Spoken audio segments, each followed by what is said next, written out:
ముఖ్యమంత్రి రేవంత్ రెడ్డి అధ్యక్షతన సెక్రటరియట్లో కేబినెట్ భేటీ దాదాపు 2.5 గంటల నుంచి సాగుతోంది.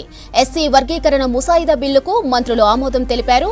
న్యాయపరమైన చిక్కులు లేకుండా ఫైనల్ బిల్లును తయారు చేయాలని అధికారులను ఆదేశించారు. స్థానిక సంస్థలతో పాటు విద్యా ఉద్యోగాలలో బీసీలకు 42% రిజర్వేషన్లు, టూరిజం పాలసీ మంత్రులు చర్చిస్తున్నట్టు సమాచారం. రైట్, కేబినెట్ భేటీకి సంబంధించి మరిన్ని అప్డేట్స్ యాదగిరి అందిస్తారు. యాదగిరి, కేబినెట్ భేటీలో ఇప్పటివరకు ఏ నిర్ణయాలు తీసుకున్నారు, వివరాలేంటి? దాదాపు 3 గంటలుగా సచివాలయంలో సీఎం అధ్యక్షతన కేబినెట్ సమావేశం కొనసాగుతూ ఉన్నది. అయితే ఈ కేబినెట్ సమావేశంలో ప్రధానంగా ఇప్పటికే ఈ కులగణన సర్వేను చేపట్టారు. ఈ కులగణన సర్వేకి సంబంధించి మొదటి దఫాల్లో ఎవరైతే మిస్ అయ్యారో వాళ్ళందరి కోసం మరోసారి అవకాశం కల్పించి రెండోసారి మళ్ళీ వాళ్ళ ఈ సర్వేలో పాల్గొనే విధంగా ప్రభుత్వం అవకాశం కల్పించింది. అయితే ఈ రెండోసారి ఎంతమంది ఈ కులగణన సర్వేలో పాల్గొన్నారు, ఇంకా ఎంతమంది మిస్ అయ్యారు, ఆ మిస్ అయిన వాళ్ళు పాల్గొనకపోవడానికి గల రీజన్స్ ఏమై ఉంటాయి, మొత్తం ఈ 2 దఫాలుగా చేపట్టినటువంటి ఈ సర్వేకి సంబంధించి ఎంతమంది ఉన్నారు, రాష్ట్ర వ్యాప్తంగా ఎంత జనాభా ఉన్నది, తర్వాత ఏ క్యాస్టుల వారీగా ఎవరు ఎంత పర్సంటేజ్ ఉన్నారనే దాని మీద పూర్తి స్థాయిలో దాని మీద ఒక క్లారిటీ వస్తుంది. కాబట్టి ఇవాళ ఈ కేబినెట్ సమావేశంలో ఈ కులగణన సర్వేకి సంబంధించినటువంటి రిపోర్ట్ మీద కూడా చర్చిస్తున్నారు. ఇక దీంతోపాటు ఈ బీసీలకు 42% రిజర్వేషన్లు ఇస్తామని చెప్పేసి ఇప్పటికే ప్రభుత్వం ప్రకటించింది. అయితే విద్యా ఉద్యోగ ఈ 2 అంశాలలో కూడా 42% ఇస్తామన్నారు. దీనికి సంబంధించినటువంటి దాంట్లో ఈ కేబినెట్లో కూడా చర్చించి దీని మీద ఆమోదం తెలిపే అవకాశం కూడా ఉంటుంది. ఇక ఇప్పటికే ఈ ఎస్సీ వర్గీకరణకు సంబంధించిన దాని మీద కూడా ఆల్రెడీ ఏబిసి ఈ 3 గ్రూపులుగా ఇప్పటికే ఈ ఎస్సీ వర్గీకరణ చేపట్టారు. అయితే దీనికి సంబంధించి ఈ ఎస్సీ వర్గీకరణ చేపట్టిన తర్వాత దీని మీద కొంతమంది రకరకాలుగా చర్చలు జరపడం, కొన్ని భిన్నాభిప్రాయాలు దీని మీద వ్యక్తపరిచారు. దీన్ని మరోసారి పునఃపరిశీలించిన తర్వాత దీన్ని ఫైనలైజ్ చేశారు. ఇక ఇవల్ల ఈ కేబినెట్ సమావేశంలో ఈ ఎస్సీ వర్గీకరణకు సంబంధించినటువంటి ముసాయిదా బిల్లుకు కేబినెట్ ఆమోదం తెలిపింది.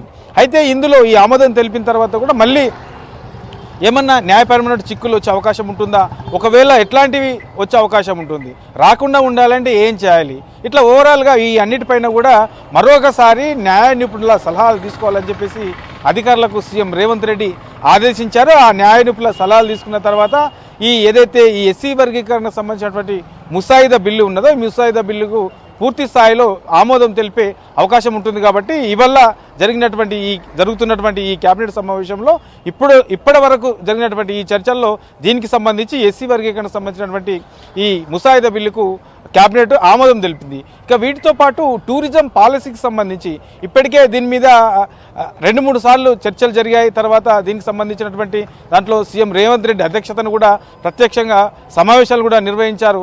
అయితే ఈ కొత్తగా పాలసీ తీసుకొస్తున్నారు కాబట్టి ఈ పాలసీకి సంబంధించి ఎట్లా ఉండబోతుంది, రాష్ట్ర వ్యాప్తంగా దీన్ని ఎట్లా మనం ముందుకు తీసుకెళ్లే అవకాశం ఉంటుంది, దీనికి సంబంధించినటువంటి విధి విధానాలు ఏంటి, ఇట్లా ఓవరాల్గా దీనికి సంబంధించి కూడా ఆల్రెడీ ఈ టూరిజం పాలసీ అనేది తయారు చేశారు. కాబట్టి దీనికి సంబంధించి కూడా ఈ కొత్త టూరిజం పాలసీకి సంబంధించినటువంటి అంశం మీద కేబినెట్లో చర్చించి దీని మీద కూడా ఒక నిర్ణయం తీసుకునే అవకాశం అయితే ఉంటుంది. వీటితో పాటు ఇక భూభారతి బిల్లుకు సంబంధించినటువంటి అంశాలు, తర్వాత మరికొన్ని ప్రభుత్వం ప్రవేశపెడుతున్నటువంటి కొత్తగా తీసుకురావాల్సినటువంటి సంక్షేమ పథకాలు, తర్వాత ఇప్పటి వరకు కొనసాగుతున్నటువంటి పథకాలకు సంబంధించి వాటి స్టేటస్ ఎట్లా ఉన్నది, తర్వాత ప్రజల నుంచి ఎలాంటి అభిప్రాయాలు వస్తున్నాయి, సో ఇంకా మనం వాటిని రెక్టిఫై చేసుకొని ఏమైనా తప్పులు ఉంటే వాటిని రెక్టిఫై చేసుకొని ఎట్లా ముందుకెళ్లే అవకాశం ఉంటుంది. ఇట్లా ఓవరాల్గా ఈ అంశాల మీద కూడా చర్చ జరుగుతూ ఉన్నది. ఇక కొత్త రేషన్ కార్డులకు సంబంధించి కూడా ఇప్పటికే దాదాపు కొత్త రేషన్ కార్డులు ఎట్లా ఉండాలి ఏంటి అనే దాని మీద కూడా ఒక ఫైనలైజ్ అయిపోయింది. తర్వాత దానికి సంబంధించినటువంటి విధి విధానాలు కూడా ఖరారయ్యాయి. కాబట్టి అర్హుల ఎంపిక కూడా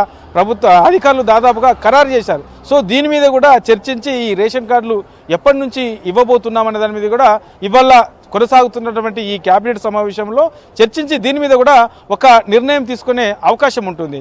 ఇక ఎమ్మెల్యే కోటాకు సంబంధించినటువంటి ఎమ్మెల్సీల అంశం మీద కూడా ఇవాళ కేబినెట్లో చర్చించి దాని మీద కూడా ఒక నిర్ణయం తీసుకునే అవకాశం అయితే ఉంటుంది. ఇట్లా ఓవరాల్గా ఇప్పటి వరకు ప్రభుత్వం ప్రవేశపెట్టిన పథకాలతో పాటు కొత్తగా తీసుకురావాల్సినటువంటి పథకాలు, తర్వాత రాష్ట్ర అభివృద్ధికి సంబంధించి ఏ ప్రాజెక్టులు మనము రాష్ట్ర ప్రభుత్వం ముందుకు తీసుకెళ్తుంది, ఏ ప్రాజెక్టుల నుంచి కేంద్ర ప్రభుత్వం నుంచి ఎలాంటి అనుమతులు రావాల్సి ఉన్నది, నిధులు ఎన్ని రావాల్సి ఉన్నది, ఇక ప్రజల కోసం రాష్ట్రంలో అమలు చేస్తున్నటువంటి పథకాలకు సంబంధించి ఏ పథకానికి ఎంత నిధులు అవసరం, ఇట్లా ఓవరాల్గా ఈ అంశాల మీద కూడా చర్చించి కేబినెట్లో కొన్ని నిర్ణయాలు తీసుకునే అవకాశం ఉంటుంది. వీటితో పాటు ఇక బడ్జెట్ సమావేశాలకు సంబంధించి కూడా బడ్జెట్ సమావేశాలు ఎప్పటి నుంచి నిర్వహించే అవకాశం ఉంటుంది ఏంటి అనే దాని మీద కూడా ఇవాళ జరుగుతున్నటువంటి ఈ సమావేశంలో దాని మీద కూడా ఒక స్పష్టత వచ్చే అవకాశం అయితే ఉంటుంది. ఇప్పటి వరకైతే ప్రభుత్వం నుంచి అధికారికంగా ఈ ఎస్సీ వర్గీకరణకు సంబంధించినటువంటి ముసాయిదా బిల్లును ఆమోదం తెలిపినట్లు ఆల్రెడీ ప్రకటన వచ్చింది. కాబట్టి మరికొద్ది సేపట్లోనే ప్రభుత్వం అఫీషియల్గా ఇవాళ జరిగినటువంటి ఈ రాష్ట్ర క్యాబినెట్లో ఎలాంటి నిర్ణయాలు తీసుకున్నారు, ప్రభుత్వం ఇంకా ఏం చేయబోతున్నది అనే దాని మీద పూర్తి స్థాయిలో దీని మీద ఒక స్పష్టత వచ్చే అవకాశం ఉంటుంది. Madhuri, thank you Yadagiri.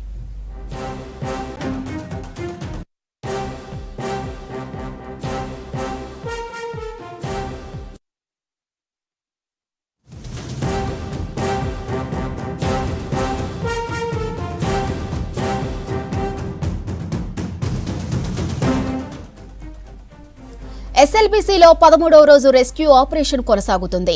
Sniffer dogs, dog squad ప్రయత్నాలు ఫలించకపోవడంతో కేరళ నుంచి క్యాడవర్ డాగ్స్ ను తెప్పించారు. గతంలో కేరళ, వైనాడ్లో ఇవి కీలక పాత్ర పోషించాయి. కొండ చర్యలు విరిగిపోవడంతో మట్టి కూరికిపోయిన డెడ్ బాడీలను గుర్తించాయి క్యాడవర్ డాగ్స్. వాటి సహాయంతో టన్నెల్లో గాలిస్తున్నారు. Disaster management special chief secretary Arvind Kumar సహాయక చర్యలు సమీక్షిస్తున్నారు.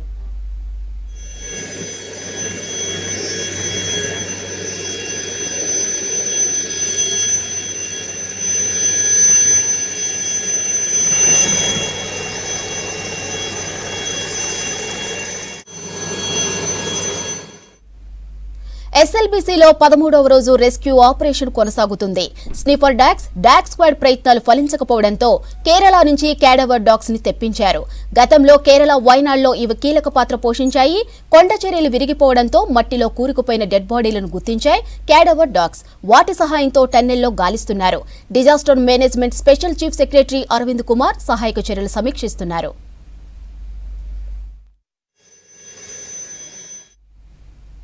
ఇక దీనిపై మరింత సమాచారం బాలకృష్ణ అందిస్తారు. బాలకృష్ణ, ఎస్ఎల్బీసీ టన్నెల్లో రెస్క్యూ అప్డేట్స్ ఏంటి?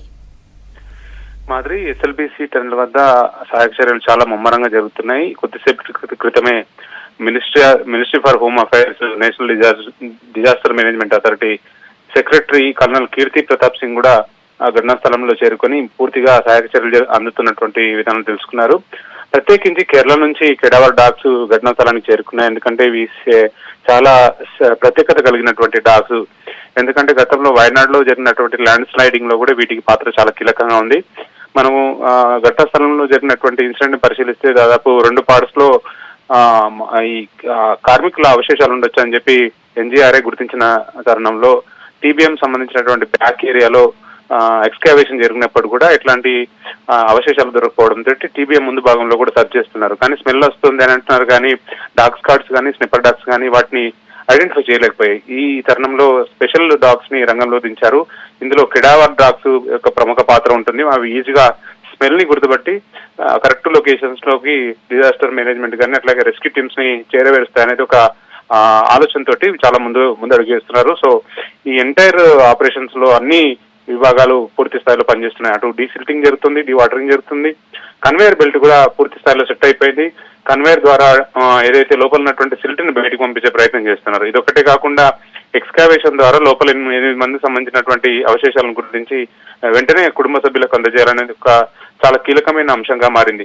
దాదాపు 13 రోజుల నుంచి కుటుంబ సభ్యులు చాలా దీనావస్థలు ఉన్నారు. వాళ్ళంతా కూడా ఆతృతగా ఎదురు చూస్తున్నారు. సో ఈ ఎంటైర్ సిచ్యువేషన్ సంబంధించి ఇప్పటికీ రెస్క్యూ ఆపరేషన్ నిర్వహిస్తున్నటువంటి టీమ్స్ కానీ అట్లాగే స్పెషల్ సిఎస్ అరవింద్ కుమార్ అన్ని విభాగాలకు సంబంధించినటువంటి అధికారులంతా కూడా చాలా ఫోకస్డ్ గా ముందుకు వెళ్తున్నారు. సో ఎట్లాంటి రిజల్ట్ అయినా ఏ క్షణమైనా రావచ్చు అనేది ఒక అంచనా కనిపిస్తుంది. 13.5 కిలోమీటర్ల నుంచి దాదాపు 14 కిలోమీటర్ అంటే 500 మీటర్ల దూరంలో చాలా క్రుషియల్ ఏరియా అది. ఎందుకంటే టీబీఎం ఫ్రంట్ పార్ట్ లో ఉన్నారని భావిస్తున్నటువంటి ఏరియాలో చాలా కీలకంగా మారుతుంది ఆపరేషన్. సో ఆ ఏరియాలో స్లైడింగ్ జరిగే అవకాశం ఉందని కూడా చెప్తున్నారు. ఏది ఏమైనప్పుడు కూడా ఈ కెడావర్ డాగ్స్ అనేది చాలా కీలకమైన పాత్ర. సో ల్యాండ్ స్లైడింగ్ ఒకవేళ జరిగినా కూడా చాలా చాకచక్యంగా అప్రమత్తంగా ఉంటూ వ్యవహారాన్ని ముందుకు నడపడానికి అటు ర్యాట్ హోల్ మైనర్స్ కానీ రెస్క్యూ టీమ్స్ కూడా అసలు ఎట్టి పరిస్థితుల్లో వాళ్ళు తలబడడం లేదు. ఎట్టి పరిస్థితుల్లో రిజల్ట్ కోసమే వాళ్ళు శాయశక్తిగా కృషి చేస్తున్నారు. డే అండ్ నైట్ కూడా అదే ఎఫర్ట్స్ ప్రయత్నం చేస్తున్నారు. సో రిజల్ట్స్ కోసం అయితే చాలా ఈగర్ గా వెయిట్ చేస్తున్నటువంటి సిచ్యువేషన్ ఉంది. అదే ప్రయత్నంలోనే భాగంగా మనకు ఐఐటి నుంచి వచ్చినటువంటి ప్రొఫెసర్స్ కానీ అట్లాగే ఈ కెడావర్ డాగ్స్ కానీ కీ రోల్ పోషించే అవకాశం ఉంది. ఈ రిజల్ట్స్ కోసమే వెయిట్ చేయాల్సిన సిచ్యువేషన్ కనిపిస్తుంది. మాధురి, రైట్ బాలకృష్ణ.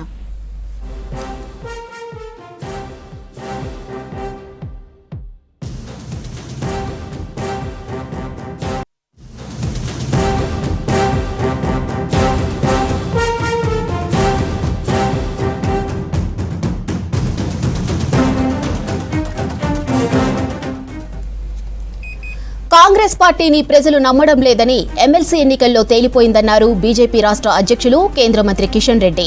10 ఏళ్లు అధికారంలో ఉంటామని రేవంత్ అన్నారని, కానీ ఈ ఎన్నికల్లో ప్రజలు కర్రు కాల్చి వాత పెట్టారన్నారు. ప్రజలు కాంగ్రెస్ కు ప్రత్యామ్నాయంగా బీజేపీని చూస్తున్నారని తెలిపారు. ఎంపీ ఎన్నికల్లోనూ కాంగ్రెస్ కు సమానంగా సీట్లు గెలుచుకున్నామని, ఇంకాస్త కష్టపడి ఉంటే మరిన్ని సీట్లు గెలుచుకునే వాళ్లమని చెప్పారు.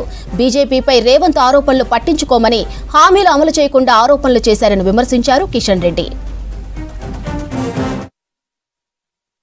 అంకిత భావంతో పనిచేశారు కాబట్టి, తెలంగాణ సమాజము ఆదరించింది కాబట్టి ఈరోజు గొప్ప ఫలితాలను ఈ యొక్క శాసన మండలి ఎన్నికల్లో మరి చేకూరడం జరిగింది. భారతీయ జనతా పార్టీ సంబంధించినంత వరకు 2 స్థానాలు ఏకకాలంలో రావడము, అందులో తెలంగాణలో ఉన్నటువంటి 3 ఉపాధ్యాయ సంఘాలకు సంబంధించినటువంటి ఎన్నికలుంటే టీచర్స్ కాన్స్టిట్యున్సీ, అందులో బీజేపీ గతంలో 1 సీటు, ఇప్పుడు 1 సీటు సంపాదించడం జరిగింది. పట్టభద్రులకు సంబంధించినటువంటి కాన్స్టిట్యున్సీ నుంచి కూడా ఈరోజు భారతీయ జనతా పార్టీ విజయం చేకూర్చడం జరిగింది. మనకందరికీ తెలుసు, గత పార్లమెంట్ ఎన్నికల్లో తెలంగాణ ప్రజలు ఒక ప్రత్యామ్నాయ పార్టీగా భారతీయ జనతా పార్టీని తెలంగాణలో ఆదరించారు. 8 స్థానాలలో భారతీయ జనతా పార్టీని తెలంగాణ ప్రజలు విజయం చేకూర్చడం జరిగింది. 37% పోలింగ్ బూత్కు వెళ్ళి ఓటేసినటువంటి వాళ్ళల్లో 37 మంది 37% భారతీయ జనతా పార్టీకి మద్దతు ఇవ్వడం జరిగింది. ఆ రకంగా 75 లక్షలకు పైగా ప్రజలు బీజేపీని మరి మద్దతు ఇచ్చిన విషయాన్ని సందర్భంగా మనం చేస్తున్నాం.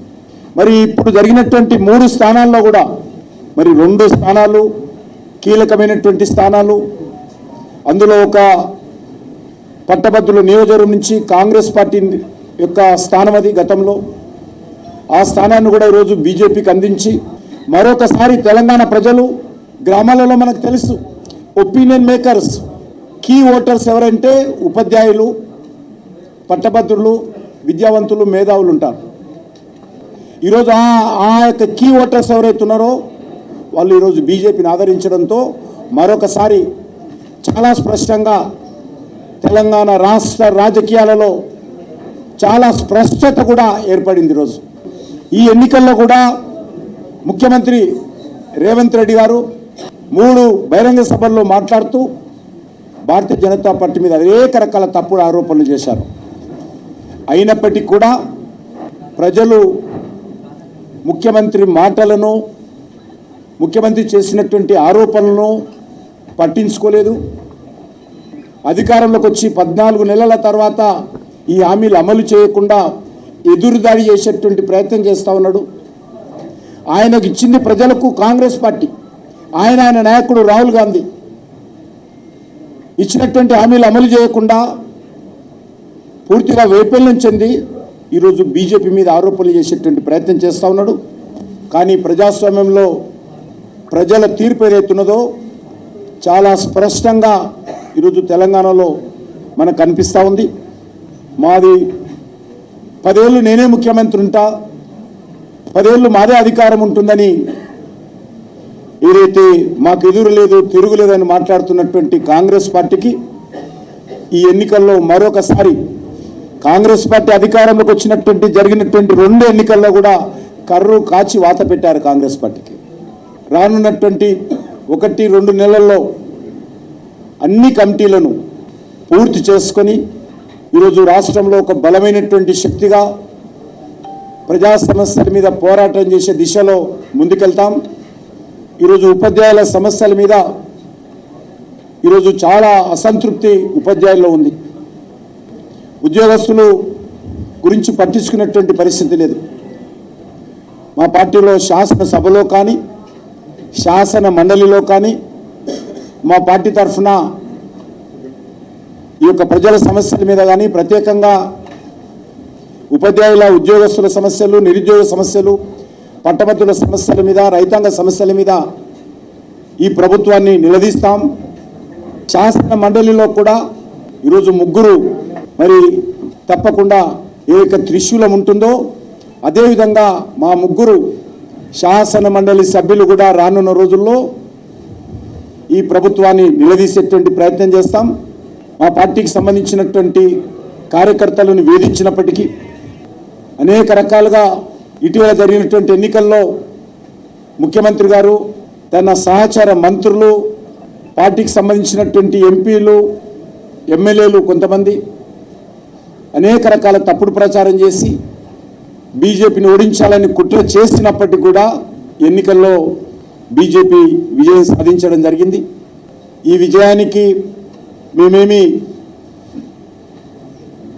అతి ఉత్సాహం చూపించడం లేదు. మా బాధ్యత పెరిగిందని భావిస్తూ ఉన్నాను. తెలంగాణ ప్రజలు మరింతగా పోరాటం చేయాలని, తెలంగాణ ప్రజలు ఈ ప్రభుత్వం మీద మరింతగా ఉద్యమించాలని, తెలంగాణ ప్రజలు వాళ్ళ సమస్యల మీద ఈ ప్రభుత్వాన్ని నిలదీయాలని మాకు బాధ్యత పెట్టారని భావిస్తూ ఉన్నాం. తప్పకుండా బాధ్యతను మేము గౌరవ పార్లమెంట్ సభ్యులు 8 మంది, గౌరవ శాసనసభ్యులు 8 మంది, గౌరవ శాసన మండలి సభ్యులు 3 అందరం కలిసి రానున్న రోజుల్లో పోరాటాలకు సమాయుత్తమని చెప్పి ఈ సందర్భంగా మనయేస్తున్నాను. నరేంద్ర మోడీ గారి నాయకత్వంలో ఈ రాష్ట్రంలో డబుల్ ఇంజన్ సర్కార్ రావాల్సినటువంటి అవసరం ఉంది. డబుల్ ఇంజన్ సర్కార్ వస్తేనే ఈరోజు తెలంగాణ ఉద్యమకారుల ఆకాంక్షలు నెరవేరుస్తాం.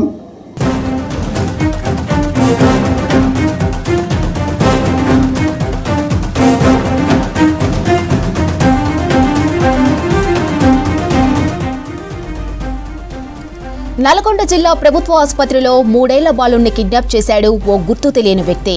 ఈ నెల 4న మధ్యాహ్నం బాలుణ్ణి ఎత్తుకెళ్లాడు. బాలుడి తల్లిదండ్రులు మునీసా బేగం, హైమద్ ఫిర్యాదుతో కేసు నమోదు చేశారు 2 టౌన్ పోలీసులు. సీసీ ఫుటేజ్లో ఓ వ్యక్తి బాలుణ్ణి ఎత్తుకెళ్తున్న దృశ్యాలు రికార్డయ్యాయి. సీసీ ఫుటేజ్ ఆధారంగా దర్యాప్తు చేస్తున్నారు. కాగా కొన్ని వారాలుగా హాస్పిటల్లోనే భిక్షాటన చేస్తున్నాడు బాలుడు.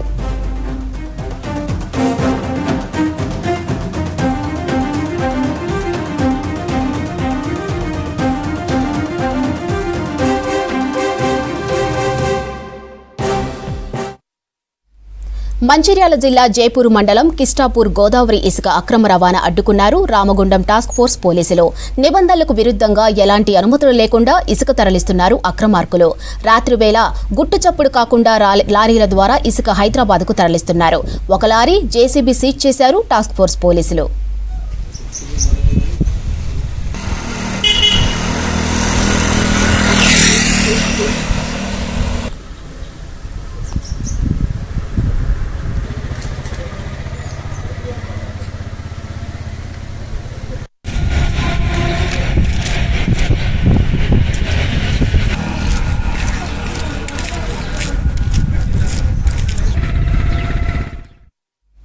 మంచిర్యాల జిల్లా బెల్లంపల్లి శాంతికని భూగర్భ బొగ్గు గని ల్యాంగ్ వాల్ ప్రాజెక్ట్ పర్యావరణ ప్రజాభిప్రాయ సేకరణ ఉద్రిక్తతకు దారితీసింది.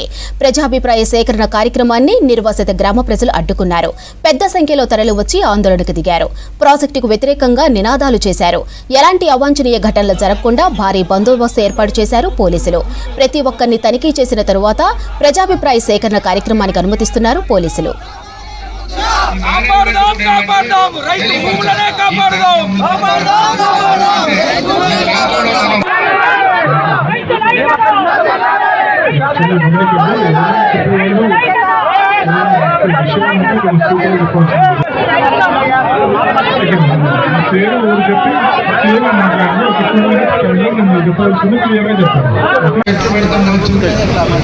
కొన్ని చిన్న చిన్న ఏదో చెప్పారు ఇందాక చేస్తున్నారు కానీ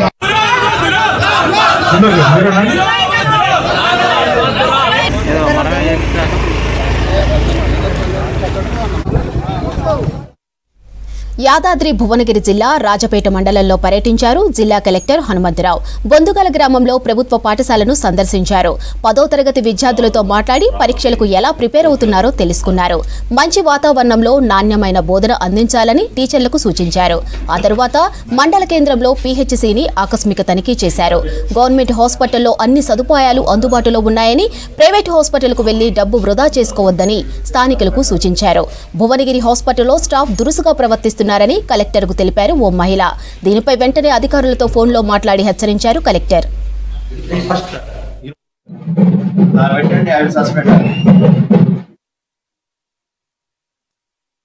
మనోళ్ళ ప్రవర్తన మారట్లేదు. ఇవాళ రాజాపేట నుంచి కమలమ్మ అనే ఒక ప్రెగ్నెంట్ ఉమెన్ వచ్చింది. ఆమె యాంటీ డి ఇవ్వాలి ఇంజెక్షన్. నిన్న ఇవ్వలేదు, ఇవాళ 4 గంటలు కూర్చోబెట్టి ఇప్పుడు ఇచ్చిరట. ఆ డాక్టర్ అంటారట, డాక్టర్ స్టాఫ్ ఫ్రెండ్స్ ఏమైనా రిఫరల్ సెంటర్ అనుకున్నారా, ఇక్కడికి ఎందుకు పంపుతున్నారు, ప్రైవేట్కి పంపచ్చు కదా అంటున్నారట. Why don't you suspend otherwise I will suspend. దాంట్లో ఉన్నారా కనుక్కోండి, నాకు పేరు చేయండి, వాళ్ళు సస్పెండ్ చేస్తాను. పెట్టండి, ఐ విల్ సస్పెండ్.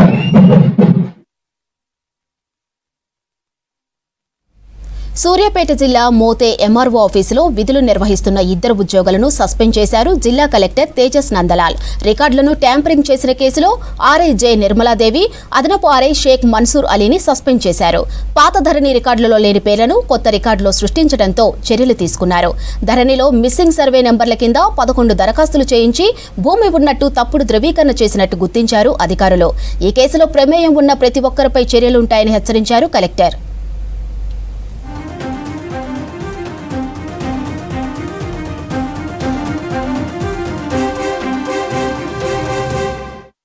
వ్యవసాయ అనుబంధ రంగాల్లో ఉత్పత్తి ఖర్చులను తగ్గించి ఎక్కువ దిగుబడి ఇస్తుంది అజొల్లా సాగు. గ్రౌండ్ వాటర్ లెవెల్ను పెంచడంతో పాటు పశువులకు, కోళ్లకు దానాగా ఉపయోగపడుతుంది. రైతులకు లాభాలు అందిస్తున్న అజొల్లా సాగుపై స్పెషల్ స్టోరీ.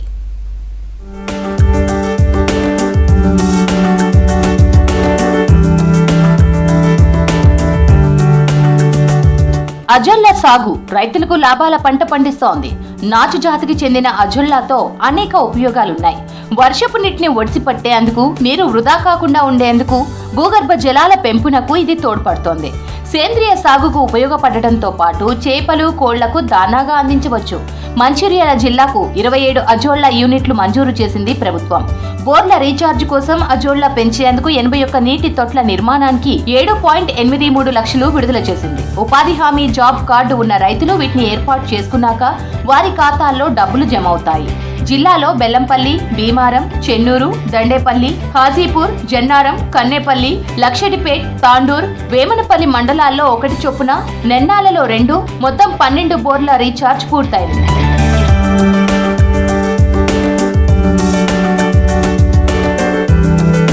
అజొల్లా వాతావరణంలోని నత్రజనిని వేళ్ల ద్వారా నేలలో స్థిరీకరిస్తుంది. పొలంలో వరి నాటు వేశాక వారం రోజులకు ఇది వేస్తే కలుపు మొక్కలు పెరగకుండా అరికడుతోంది. ఇది యూరియాతో సమానంగా పనిచేస్తోంది. వరి నాటు వేసిన 15 రోజుల్లో ఎకరానికి 20 గ్రాముల నుంచి 40 గ్రాముల వరకు అజొల్లాను తీసుకొని పంటలో అక్కడక్కడ నీటిలో చల్లుకోవాలి. వరి పంటలో నీటిపై చల్లిన అజొల్లా 15 నుంచి 20 రోజుల్లో వృద్ధి చెందుతుంది. వరి పంటలో హెక్టార్కు 50 కిలోల నత్రజనిని స్థిరీకరిస్తోంది. దీంతో 1 హెక్టార్కు 30 కిలోల నత్రజనిని తగ్గించుకోవచ్చు. అజొల్లా వాడకం ద్వారా 20% తక్కువ పెట్టుబడితో 20% అధికంగా పంటల దిగుబడి పొందవచ్చు. వరి పొలాల్లో నాచులాగా నీటి ఉపరితలంపై కార్పెట్ లాగా పరుచుకుపోవడం వల్ల నీరు ఆవిరి కాకుండా నీటి మట్టాన్ని తగ్గకుండా చేస్తోంది.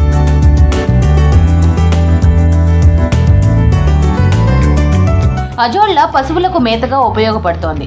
ఇది 20% ప్రోటీన్లు, 10 నుంచి 15% మినరల్స్ పశువులకు అందిస్తోంది. పశువులకు మేతగా అజొల్లాను వేస్తే పాల ఉత్పత్తి 15 నుంచి 20% పెరుగుతోంది. పశువులను ఆరోగ్యంగా ఉంచి పాలల్లో వెన్న శాతం పెరిగేలా చేస్తోంది. పచ్చి అజొల్లాను చేపలు, కోళ్లు, మేకలకు ఆహారంగా అందించవచ్చు.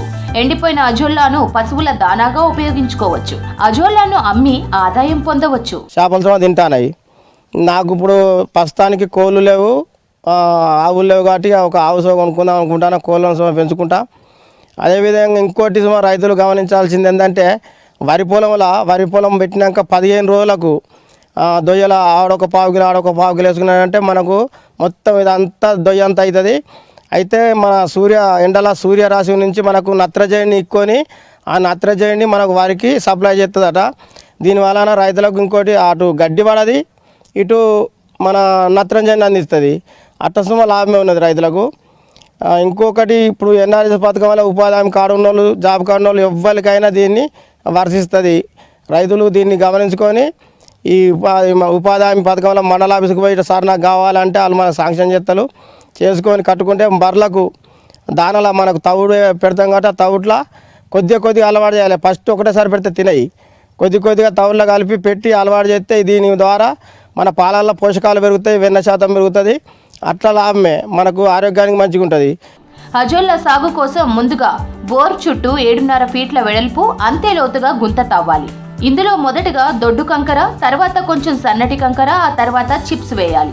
పరిసర ప్రాంతంలో పడే వర్షపు నీరు, ఇతర నీరు బోరు దగ్గరకు వచ్చేలా కాలువ తీసుకోవాలి. ఇలా చేయడంతో నీరంతా అందులోకి వెళ్తోంది. దీంతో వేసవిలోనూ బోరులో పుష్కలంగా నీరు ఉంటుంది. బోరు రీఛార్జ్ అవుతోంది. అజొల్లా పెంపకానికి 10 నుంచి 15 సెంటీమీటర్ల లోతు స్వచ్ఛమైన నీటి తొట్టి అవసరం. 10 నుంచి 20 గ్రాముల అజొల్లాను ఒక నీటి తొట్టిలో వేసి నీడ పట్టున ఉంచాలి. 15 రోజుల్లో అభివృద్ధి చెంది తొట్టి మొత్తం కార్పెట్లా నీటిపై పరుచుకుంటుంది. మా చెన్నూరు మండలంలో అజొల్లా గడ్డి పెంపకం కొనసాగుతుంది. అజొల్లా గడ్డి పెంపకంలో ముఖ్యంగా 16 అజొల్లా గడ్డి పెంపకము కన్స్ట్రక్షన్స్ మేము చేస్తున్నాం. ఇక్కడ ముఖ్యంగా వచ్చేసి మొన్న రీసెంట్గా మాకు లంబడపల్లిలో పూర్తి కావడం జరిగింది. మిగతా అన్ని కన్స్ట్రక్షన్ స్టార్ట్ చేసినాము. 16 కూడా మాకు పని ప్రారంభ దశలో ఉన్నాయి. అవి కూడా పూర్తి చేయడం జరుగుతుంది. వీటి కొలతలు వచ్చేసి 2x2 మీటర్ల పొడవు, 2 మీటర్ల లోపల తోటి తవ్వి వాటన్నింటిని కూడాను సిమెంట్ తోటి ప్లాస్టింగ్ చేసి వాటర్ నింపడం జరుగుతుంది. ఆ వాటర్లో కూడా కవర్ వేయడం జరుగుతుంది. బ్లూ కవరు వేసి దానిపైన మొత్తం వాటర్ పోసేసి ఏదైతే పేడ కానీ చిన్న ఆకులు కానీ అల్లంలో అవన్నీ కూడా వేసిన తర్వాత అజొల్లా విత్తనాలు అనేసి మనకి గడ్డి విత్తనాలు, అజొల్లా గడ్డి విత్తనాలు ఇవన్నీ హైదరాబాద్లో దొరుకుతాయి. ముఖ్యంగా మేము ఎవరైతే ఫార్మర్కి ఇచ్చామో ఆ ఫార్మరు అక్కడ నుంచి తెప్పించుకోవడం జరిగింది, హైదరాబాద్ నుంచి. లేదు అంటే మనకి పశువుల డాక్టర్ దగ్గర కూడా సంప్రదించినట్లయితే దొరుకుతుంది. 1 కేజీకి 400 రూపాయలు ఉంటుంది. తక్కువ పెట్టుబడితో ఎక్కువ లాభాలు అందించే అజొల్లా సాగుపై ఆసక్తి చూపిస్తున్నారు చాలా మంది రైతులు.